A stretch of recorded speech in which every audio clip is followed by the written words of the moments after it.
Mbanze kubasuhuza cyane abo tugiye kubana. Ndatekereza ko buri wese ubasha kuba yakoresha imbuga nkoranyambaga. Hari ibintu byinshi ushobora kuba warabonye rimwe na rimwe ukaba wabyibazaho, gusa ariko abenshi nanone ni ibintu tumaze kumenyera.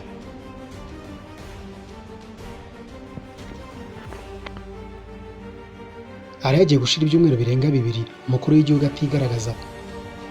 Nta makuru na make yari ahari y'ibyo ahugiyemo cyangwa se ibintu ari gupanga gutegura. Rimwe na rimwe ku babasha gusura imbuga nkoranyambaga nyinshi zigiye zitandukanye, zaba iziwe ndetse n'iza leta mu buryo bw'ibanze, ntabwo bashobora kuba barigeraga babona amakuru n'aya na makeya. Ni mu gihe nanone hari ababa bitwikiriye izi mbuga nkoranyambaga bagakora amahano n'amabi menshi.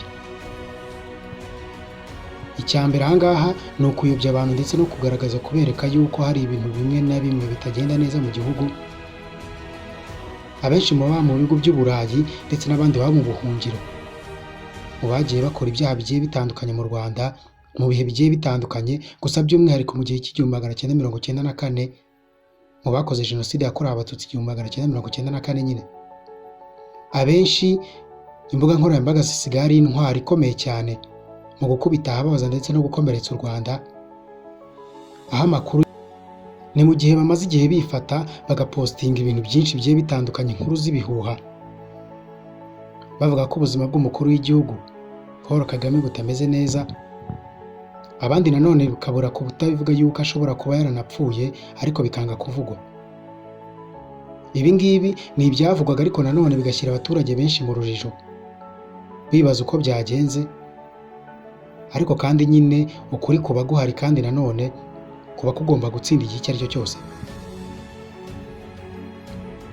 Mu masaha y'igicamunsi umuvugizi mukuru wa leta uwo bita Yolande Macron yamaze gutangaza ko umukuru w'igihugu akiri mu nshingano ariko kandi nanone aba ari mu kiruhuko gitoya.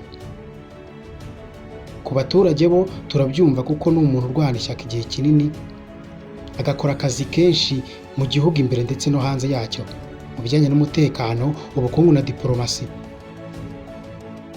Bityo abenshi bakaba banashimye yuko umukuru w'igihugu ashobora kuba yafata akanya nk'aka ngaka nawe akaba yaruhukamo gakeya kugira ngo inshingano zindi zikurikiraho zigende neza, cyane ko ari urugamba rutoroshye.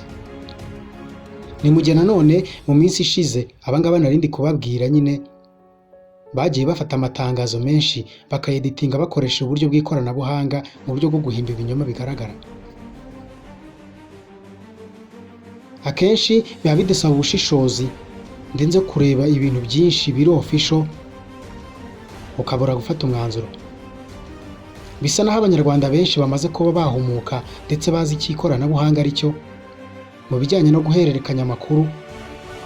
Ariko kandi nanone nkaba mbashimira yuko akenshi bakomeza kuba bagenda bahitamo icyiza n'ikibi, kandi rwose ikibiza kigatsinda ikibi. Mu makuru y'uyu mugoroba aka kanya umukuru w'igihugu yakiriye mugenzi we, uyu ni uwahoze ayobora igihugu cya Nigeria,